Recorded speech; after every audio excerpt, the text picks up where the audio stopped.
안녕하세요. 상식의 시대. 다섯 번째 녹음을 시작하겠습니다. 앞전에 다섯 번째라고 했는데 오늘이 다섯 번째가 맞는 것 같고요.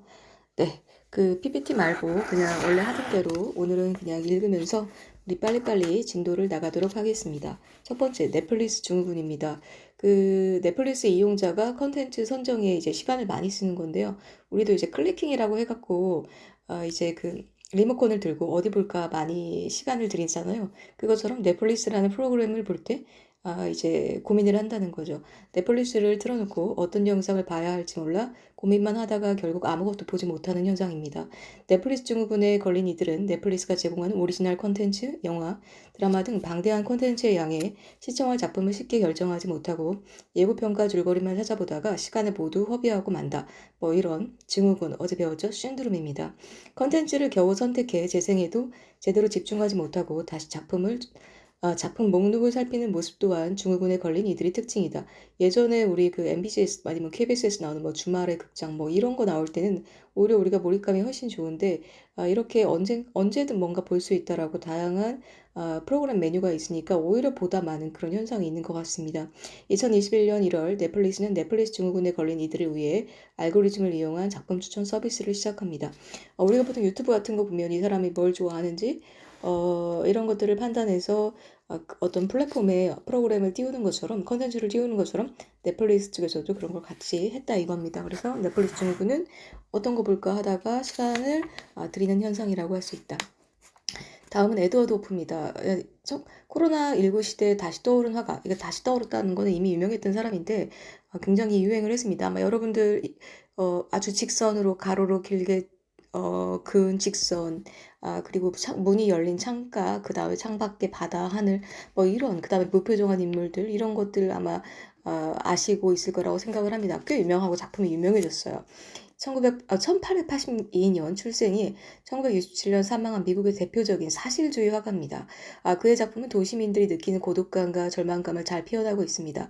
주로 도시의 일상적인 모습을 그려냈는데 산업화와 세계대전, 경제대공황을 거치며 도시를 잠식한 고독감에 빠진 사람과 건물의 모습을 표현했습니다. 이럼에도 불구하고 사실은 이게 뭐 부드럽고 예쁜 그림이 아닌데도 불구하고 이 작품이 코로나19 때 다시 떠오르고 또 우리나라에서 인기를 가진 이유는 무표정한 사람들의 도시민들의 얼굴 배경으로 자연이나 산이나 자연 뭐 바다라든지 하늘이라든지 아니면 이런 색감이 굉장히 또 아름답고 그리고 건물을 이루는 선들이 매우 현대적으로 안정적으로 보여지는 모습도 있습니다. 오히려 그런 모습이 인간의 존재를 조금 더 대비적으로 보여주는 게 아닌가라는 생각이 듭니다. 대표적으로 밤을 지새우는 사람들, 윌리엄스 버스 브리지로부터 등이 있습니다.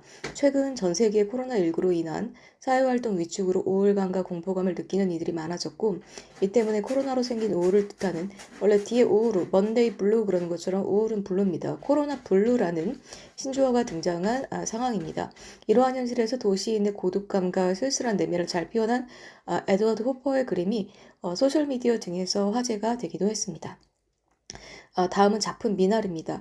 윤여정 씨가 이제 여우조연상을 타면서 유명해진 작품입니다. 제93회 아카데미 시상식으로 여우조연상을 수상했습니다. 누가? 윤여정이라는 작가가 말이죠.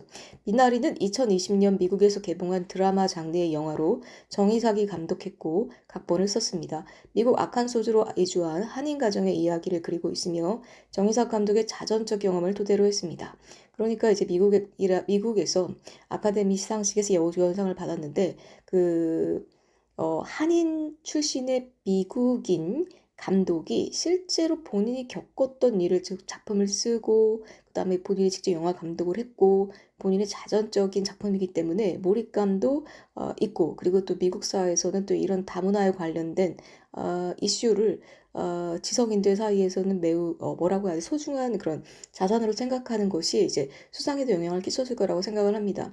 제36회 썬댄스 영화제 미국 극영화 경쟁부문 심사위원 대상과 관객상을 수상했습니다. 뒤이어 제78회 골든글로브 시상식에서는 외국어 영화상을 수상했고 감독이 한국계 미국인이며 미국 영화사가 제작한 미국 영화임에도 불구하고 외국어 영화로 분류의 논란이 얘기도 했습니다. 뭐 그러니까 한마디로 말해서 우리나라가 미국 영화 만든 거와 같은 그런 느낌이라고 할 수 있을 거예요. 우리나라에서 태어났지만 이제 미국인인 미국계인 사람이 영어로 이제 만들었고 투자는 한국에서 했다. 막 그런 식의 얘기가 미국에서도 약간 화제가 됐다. 뭐 이런 말입니다. 미나리는 제93회 아카데미 시상식에서 작품상, 감독상 등 6개 부문의 후보로 올랐으며 윤여정이 여우조연상을 거머쥐는 쾌거를 이뤘습니다. 어떻게 보면 사실 윤여정 자신이 그 미국에서 생활했던 그런 그 인간 역사가 있기 때문에 그리고 또 미나리 작가가 본인의 자전적인 이야기 있기 때문에 그리고 또 미국 사회가 다문화에 관련된 그런 문화적 갈증 이런 것들이 맞아 떨어지면서 이제 93회 미나리 아카데미 시상식에서의 이런 성과가 나오지 않았을까라는 생각을 합니다. 바로 2020년에 개봉한 미국 영화인데 이제 미국의 한국인들의 이야기를 그렸다라고 이해하시면 좋을 것 같습니다. 역사 인물 로힝야족 약간 상당히 약간 생소한 언어죠. 로힝야족 영어도 아닌데 이게 뭐냐면 미얀마에 거주하는 수니파 무슬림의 소수 민족입니다. 우리 보통 지금 이슬람과 이스라엘 미국의 전쟁이 한창인데 이제 수니파 뭐 시아파 이렇게 나오는데 여기 미얀마에 있는 수니파입니다. 이슬람도 수니파와 시아파가 있는데 바로 여기서 말하는 로힝야족은 바로 수니파를 나타냅니다. 19세기 영국이 미얀마를 식민지로 삼으면서 노동력이 필요하자 이슬람교를 믿는 로힝야족을 방글라데시아에서 강제로 이주시켰던 일입니다.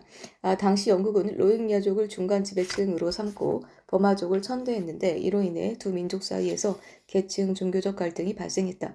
이건 사실 지금으로는 이제 로힝야족이 지금 있는 이제 방글라데시에서 미얀마로 이주하면서 방글라데시 사람들과 이제 미얀마 사람들의 갈등으로 보이지만 사실은 그 내부에는 제국주의 시대 영국이 잘 살고 있는 방글라데시에서 잘 살고 있는 이제 로힝야족을 이제 방글라데시로 이전시키면서 왜 자기네들이 노동력이 필요하니까 이제 강제 이동시키면서 발생한 그럼 제국주의의 아픈 산물이라고 할 수 있겠습니다.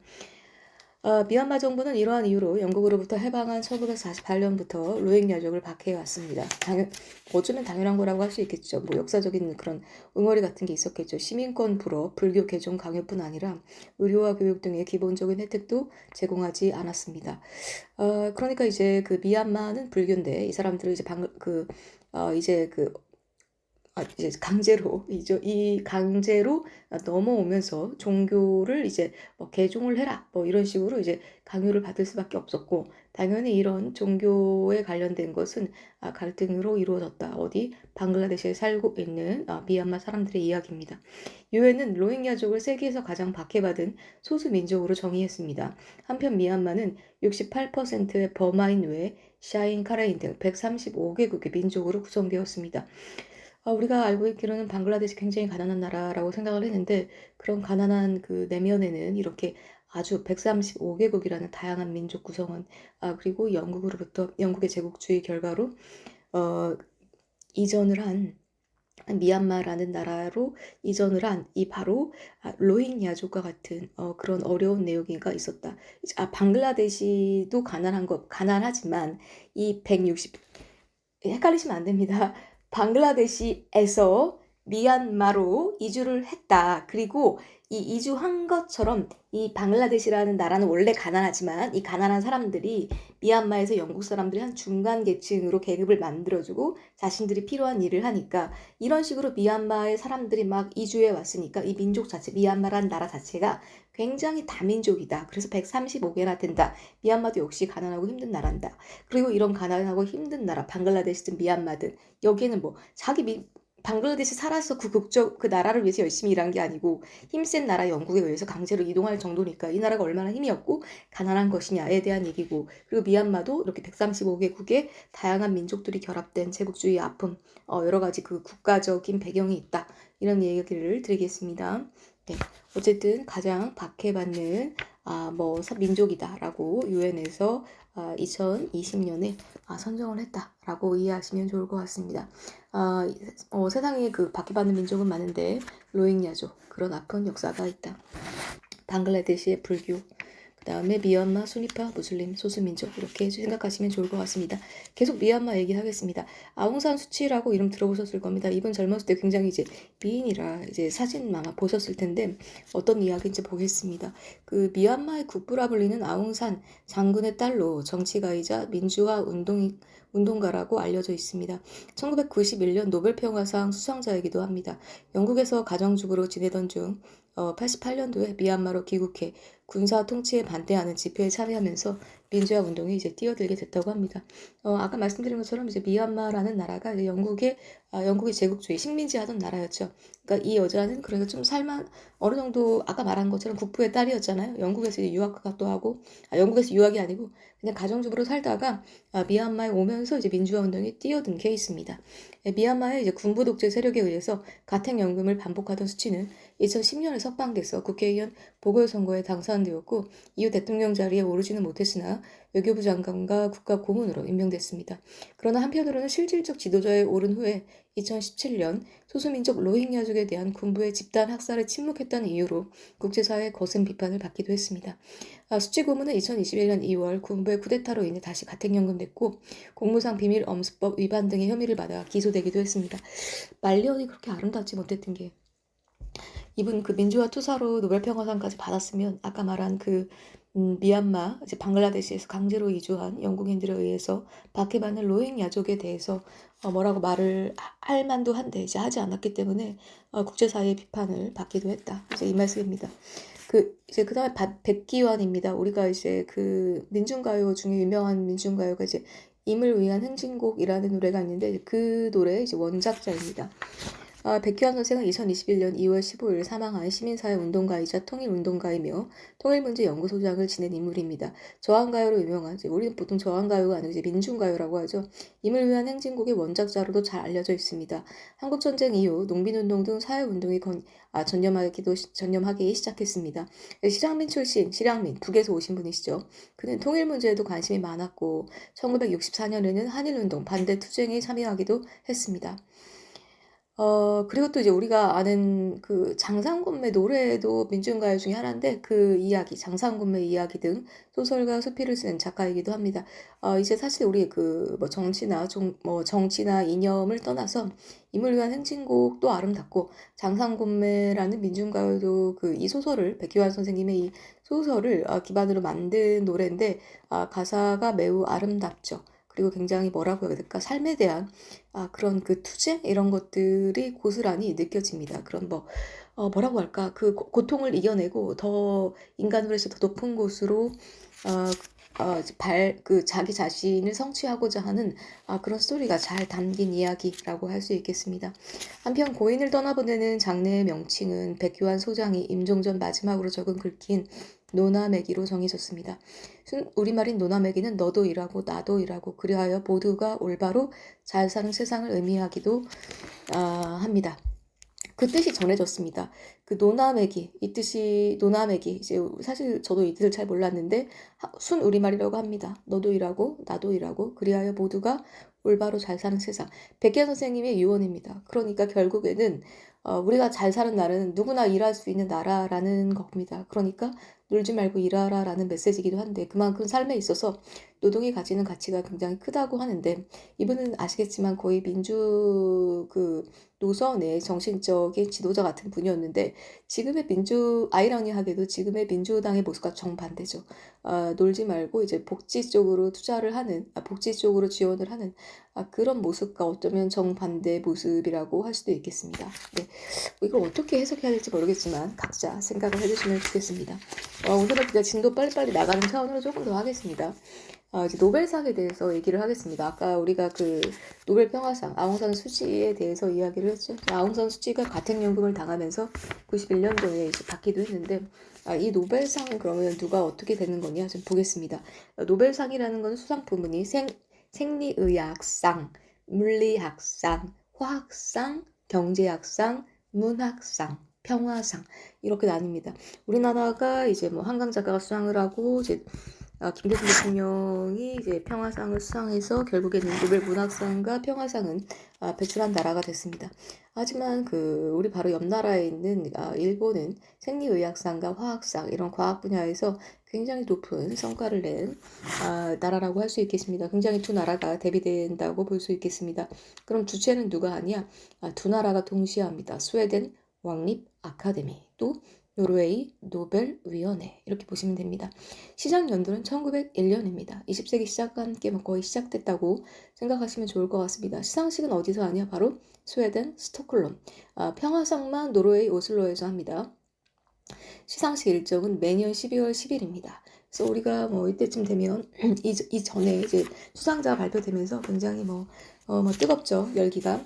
그럼 이 심사는 누가 하냐? 생리의학상은 바로 카롤린스 의학연구소에서, 물리학상, 화학상, 경제학상은 스웨덴 왕립 과학 아카데미에서, 그리고 문학상은 스웨덴 아카데미, 우리 할리몬이라고 부르기도 합니다. 그리고 평화상은 아까 말한 대로 평화상만 노르웨이 노벨위원회에서 합니다.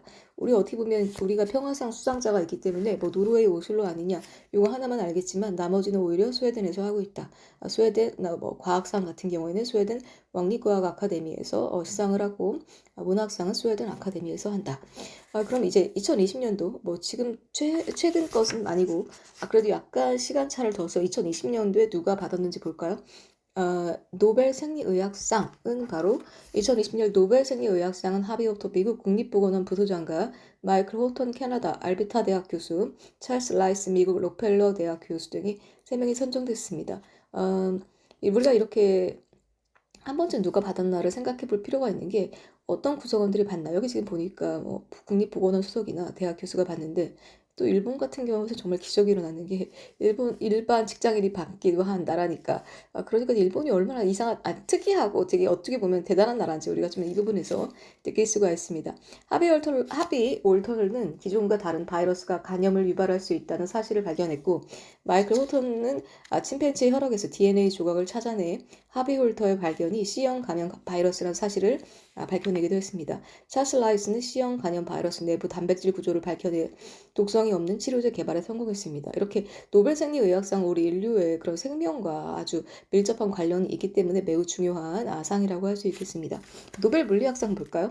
2020년 노벨 물리학상을 로저 펜노즈 영국 옥스퍼드대 교수와 라인하르트 겐첼 미국 버클리 캘리포니아대 교수, 그리고 독일 막스 랑크 외계 물리학 연구소장, 이분은 미국에서도 교수하고 그리고 독일에서도 연구소장을 했던 사람입니다. 그리고 또 앤드리아 게즈마크, 미국 로스앤젤레스 캘리포니아대 교수 등 3명이 선정됐습니다. 지금 보시는 것처럼 서방권의 영향력이 굉장히 크네요.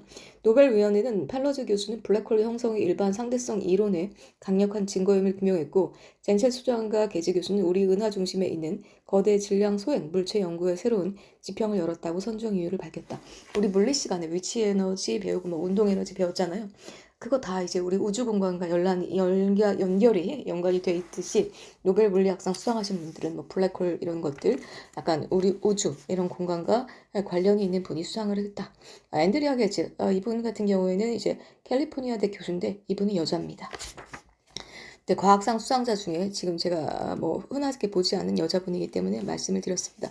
하지만 또 화학상은 여자분들이 굉장히 강세입니다. 의학상과 물리학상 같은 경우는 남자분들이 강세라면, 화학상은 이제 여자분들이 그날 2020년도에 나란히 수상을 했다. 2020년 노벨 화학상에는 유전자를 정밀하게 교정 또는 편집할 수 있는 유전자 가위 기술인 크리스토퍼 카스9을 개발하여 생명과학의 새 시대를 연 프랑스 출신의 에미뉴엘 샤르방티에 독일 막스 플랑크 병원 연구소장과 제니퍼 다우드나 미국 버클리 캘리포니아대 교수에게 돌아갔습니다. 이분 동시 수상했네요. 우리 그때 꽤 유명했던 유전자 가위라고, 어떤 것은 잘리고 어떤 것은 DNA에서 없애는 유전자 편집이라고 하는데, 이제 사실 윤리적인 문제를 떠나서 우리 인류에게 어떤 공헌한 바가 있기 때문에, 그리고 또 생물이라는 게 또 화학과 당연히 연관되는 거잖아요. 그렇기 때문에 이제 이 부분은 유전자지만 노벨 화학상을 받았다. 유전자 가위는 생명 정보가 담긴 기본 단위인 유전자 염기서열 가운데 특정 부분을 잘라내거나 붙일 수 있는 기술로, 크리스퍼카스9은 3세대 유전자과학 기술로 분류된다. 노벨위원회는 이 기술이 생명과학에 혁명적 영향을 미쳤으며 새로운 암 치료법 개발에 기여하고 유전질환 치료의 꿈을 실현해 줄 수 있을 것이라고 평가했다. 막 이제 이분들이 이제 이렇게 발견을 해서 이제 우리가 임상을 거쳐서 우리 인류에게 이제 기여할 수 있는 그런 루트로 가는 거죠. 그 당시 이제 노벨 문학상입니다. 스웨덴 할레머는 2020년 노벨 문학상이 미국 여성 시인 로이스 글릭을 선정했습니다. 글릭은 1943년 뉴욕 패전으로 1968년 마지를 통해 시인으로 데뷔한 우리나라 뭐 첫째 딸 이런 거 first born 이게 이제 마지이란 뜻입니다. 시인으로 데뷔한 이후 곧바로 미국 현대문학에서 가장 중요한 시인 중 한 명으로 급부상했습니다. 그는 85년 작품 아킬레스의 승리, 90년 아라라트를 통해 미국은 물론 전 세계에서 명성을 얻기 시작했습니다. 저는 사실 몰랐네요. 저 아직 안 읽었는데 혹시 이런 작품 아시는 분, 아라라트 또는 아킬레스의 승리, 마지 아시는 분 있는지 모르겠습니다. 로이즈 굴렉입니다. 이후 야생불꽃으로 프리처상을 2014년 내셔널 북 어워드를 수상했습니다. 할리오는 글릭의 작품 가운데 아베르노를 꼽으면서 이 작품이 하데스에게 붙잡혀 지하세계로 끌려가는 페르세포네의 신화를 몽환적으로 해석한 거작이라고 호평을 했습니다. 약간 노벨문학상의 그 문학에 관련된 수상 경향을 보면 솔직히 뭐라고 할까? 굉장히 노벨상 자체가 매우 진보적이고 전위적인 그런 요소를 갖고 있는 작가들을 선호하는 게 아닌가. 그리고 또 중요한 건 인류에 어떤 기여를 했는가. 이런 부분을 굉장히 크게 본다고 느껴집니다. 노벨 평화상입니다. 2020년 노벨 평화상은 개인이 아닌 유엔 산하 세계 식량 계획 WFP 가끔 사람이 아니고 어떤 기구에 주기도 하기도 하죠. 그러니까 세계 이제 식량 계획이 수상자로 선정됐습니다. 노벨위원회는 국제적 연대와 다자간 협력의 필요성이 그 어느 때보다 중요한 시점에서 세계 식량 계획은 기아에 대항하고 분쟁 지역의 평화를 위한 조건을 개선하고 기아를 전쟁과 분쟁의 무기로 사용하는 것을 막기 위한 노력에 추진력 동력이 된 공로가 있다라고 선정 이유를 밝혔습니다. 사실 우리가 여기서 조금 염두에 두는 거 첫 번째 사람이 아니고 기구가 받을 수도 있다. 두 번째는 전쟁이 일어나던 아니면 어떤 정치적 바퀴가 있던 어느 국가 어느 다국적 단체는 우리가 먹고 사는 문제에 초점을 맞추었고 그것이 아직도 필요하다라는 그런 배경을 느낄 수가 있습니다. 코로나19 팬데믹 속에서 전 세계 기아 피해자의 급격한 증가세를 불러온 후 세계 식량 개혁은 급심한 식량 불안과 기아에 시달리는 1억 명에게 도움을 줬다.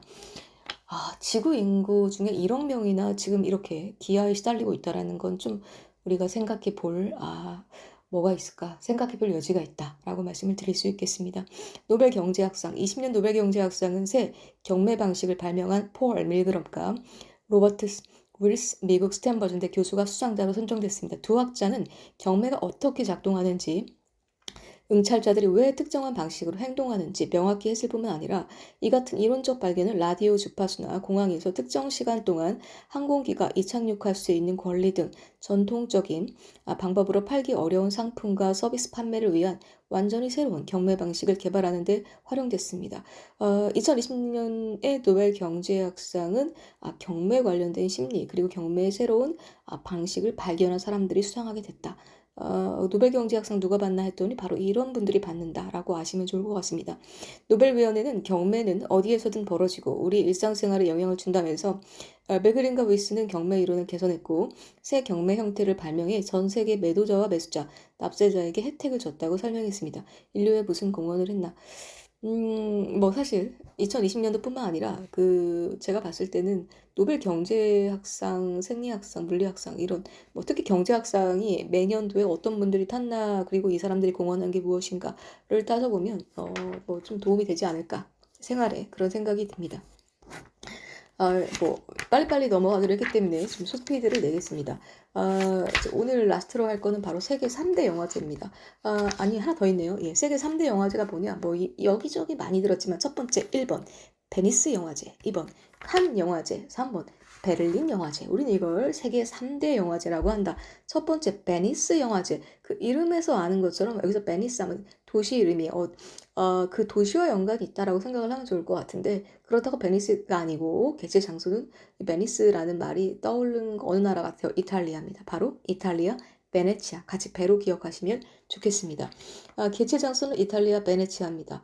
그리고 개최 시기는 매달 8월 말에서 9월 초 여름의 끝자락에서 한다고 하면 좋을 것 같습니다. 아까 노벨상은 1901년도에 시작했는데 베니스 영화제는 1932년, 굉장히 유서가 깊은 영화제라고 할 수 있겠습니다. 2020년도 77회가 됐죠. 주요 수상자는 수상 내역은 보통 우리가 뭐 황금 사자상 이런 거 도대체 뭐야? 라고 앞에 다 황금 들어가는데 베니스 영화제는 사자로 기억하시면 좋습니다. 황금 사자상. 네, 베니스 영화제 황금 사자상은 클로이 자오 감독의 영화 노매드랜드가 황금 사자상을 차지했습니다. 이 작품은 2008년 금융위기 이후 떠돌이로 살아가는 중년 여성의 이야기를 그렸습니다. 자오 감독의 수상으로 2010년 소피아 코폴라 감독의 Somewhere 이후 10년 만에 여성 감독이 황금 사자상을 수상했다. 두 번째, 심사위원상 감독상은 심사위원 대상은 미셸 프랑크 감독의 뉴 오더로 결정을 했습니다. 25년 제25회 부산국제영화제에도 초청되었던 이 영화는 디스토피아적 미래 멕시코를 배경으로 하고 있습니다. 한편 감독상은 스파이의 아내를 연출한 구로사와 기요시, 일본 사람이네요. 감독이 수상했습니다. 이제 아까 말한 황금 사자상 말고 심사위원들이 주는 이제 디렉터 감독상은 첫 번째 그 프랑스 사람 바로 프랑스 감독의 작품상으로는 뉴 오도로 이제 결정이 됐다는 거죠. 이제 멕시코를 배경으로 하고 있고 그리고 이제 또 한편의 감독상은 바로 일본 사람 구로사와 가요시 감독의 스파이 아내가 선정됐다. 그 다음에 이제 아까 말한 심사위원들이 준 상, 그 다음에 감독상, 첫 번째 황금사자상 말고 나무주연상과 여우주연상은 누군가 볼까요? 나무주연상은 파드레 노스트로에 출연한 배우 피에르 브란체스 파비노가 여우주연상은 Pieces of a Woman. 첫 번째 나온 파드레 노스트로 이것은 이제 영어가 아닌 것 같고 Passion of a Woman. 이거가 Pieces of 이게 지금 한국말로 번역하니까 이렇게 되는데 여자의 조각 Pieces of a Woman. 이제 한국말로 읽으니까 굉장히 이상한데 이제 이 작품이 여우주연상을 배출했다. 배우는 혹시 아시는 분이 있는지 모르겠지만 바나스 커비가 수상을 했습니다.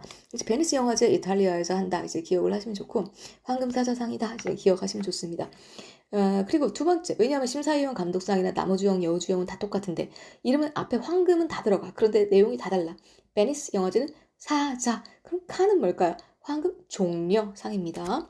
그러면 이거 볼까요? 이제 칸은 어느 나라 같습니까? 내가 그 앞에 나와 있는 것과 그 나라와 도시 이거 매칭하면 좋다고 그랬죠? 칸은 어느 도시 같아요? 프랑스입니다. 프랑스. 네, 개최 장소는 프랑스 남부의 도시 이제 칸입니다. 아까 그 베니스 베니스 영화제가 그 8월 말에서 9월 초에 개최되는 것과 다르게 칸은 프랑스의 칸에서 남부에 있는 도시죠. 굉장히 아름답다고 합니다. 휴가들 많이 간다고 들었어요.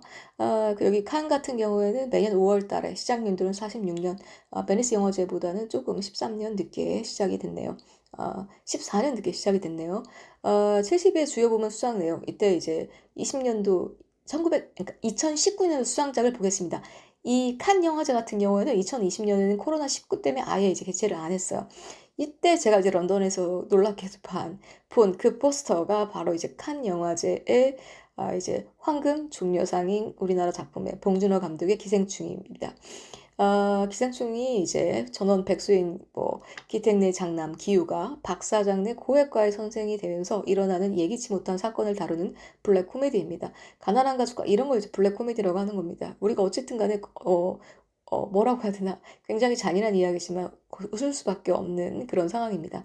가난한 가족과 부자 가족 이야기를 통해 보편적 현상인 빈부격차의 문제를 다루었습니다.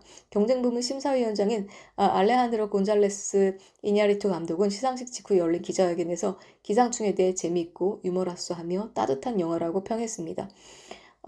잔인한 모습이 있지만 또 이런 평이 있었다. 기생충 봉준호. 참 제가 놀랬던 건 그 기생충 송강호가 이렇게 서 있고 여자 다리 이렇게 있는 그 잔디밭의 모습에 이 엄청난 대형 포스터가 이제 런던 시내 지하철역에 있는 거 보고 좀 많이 놀랬다 그런 생각이 납니다. 2019년 수상작이다. 그래서 제가 2020년 1월에 영국 사람들한테 많이 축하 인사를 받았던 기억이 납니다. 심사위원 대상 감독상 심사위원 대상은 마티 디올 감독의 애틀란틱스가 차지했고 감독상은 이영 아메드의 장피에르 리크 다르덴이 받았습니다. 마티 디올은 아프리카의 여성 감독 최초로 칸 영화제 경쟁 부분에 진출했으며 애틀란틱스는 아프리카 청년들의 실업 문제를 몽환적인 분위기로 담아냈습니다.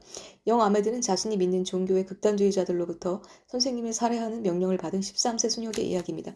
심사위원 대상과 감독상은 지금 경영을 보면 알겠지만 뭐 황금 종려상, 황금 사저상 마찬가지만 굉장히 메시지가 강하고 사회 고발적인 내용들이 뭐라고 할까 수상되는 걸 우리는 좀 알 수 있겠습니다. 그래서 이거 어떻게 보면 재미랑은 별개로 인류의 어떤 메시지를 효과적으로 전달하고 있는가 영화적인 미학을 가지고 이런 작품들이 이제 수상을 한다라는 기류를 우리가 읽을 수 있습니다.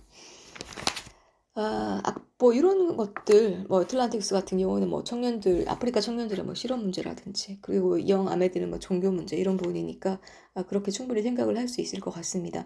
나머주연상, 여우주연상은 나머주연상에는 페인 앤 글로리의 안토니오 반델라스. 이분 꽤 오래된 분이신데. 데스페라도의 주인공이었는데 이제 이분이 이제 2019년도에도 상을 받았습니다. 굉장히 롱런하는 배우가 되겠네요. 여우주연상에는 리틀 조의 에밀리 비샴이 선정되었습니다. 페인 앤 글로리는 감독 페드로 알모드바르가 주인공 살바도르 말로를 통해 자신의 사랑, 욕망, 창작 등에 관해 되짚어보는 자전적인 작품이며 리틀 조는 향기로 행복을 퍼뜨리는 여성을 그린 심리 공상과학 영화입니다. 네, 어쨌든 세 번째, 베를린 영화제. 도시를 생각하라고 했죠? 베를린, 독일이겠죠? 독일 베를린에서 개최됩니다. 그리고 매년 2월 중순에 시작 연도는 51년입니다. 보니까 뭐 베니스 영화제 32년, 칸 영화제 46년, 그리고 독일의 51년. 그러니까 결국에는 유럽에서 개최되는 영화제. 이것이 세계 3대 영화제이다. 이 당시에 황금은 다 똑같이 들어가는데 이름이 다르다. 첫 번째 베니스 사자, 칸 종려. 그러면 베를린은 곰이다.